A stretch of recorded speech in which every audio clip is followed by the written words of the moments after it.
ഗവർണർക്കെതിരായ SFI പ്രതിഷേധം നിയന്ത്രിക്കുന്നതിലെ വീഴ്ച മനഃപൂർവ്വമല്ലെന്ന് വിശദീകരിച്ച് Thiruvananthapuram city police commissioner CH Nagaraju DGPക്ക് റിപ്പോർട്ട് നൽകി. പ്രതിഷേധം കണക്കിലെടുത്ത് അധിക സുരക്ഷ ഒരുക്കിയിരുന്നു. SFI പ്രവർത്തകർ തമ്പടിച്ച സ്ഥലത്ത് പോലീസിനെ വിന്യസിക്കുകയും ചെയ്തു. പാളയം ഭാഗത്ത് കടകളിൽ ഒളിച്ചിരുന്ന പ്രതിഷേധക്കാർ ചാടി വീണത് അപ്രതീക്ഷിതമായാണ്. ഗവർണറുടെ വാഹനത്തിൽ അടിക്കുന്ന നിലയിലേക്ക് പ്രതിഷേധം മാറാൻ കാരണമായത് ഇതാണെന്നും റിപ്പോർട്ടിൽ പറയുന്നു. രാജ്ഭവന്റെയും ഗവർണറുടെയും സുരക്ഷ കൂട്ടുമെന്നും റിപ്പോർട്ടിൽ ഉറപ്പു നൽകി.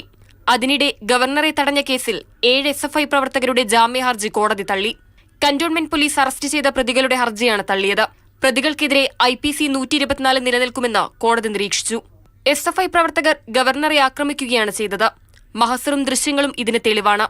ഇത്രയും സുരക്ഷയിൽ ഗവർണറുടെ വാഹനം എങ്ങനെ ആക്രമിക്കപ്പെട്ടു എന്ന് പോലീസ് വ്യക്തമാക്കുന്നില്ലെന്നും കോടതി പറഞ്ഞു.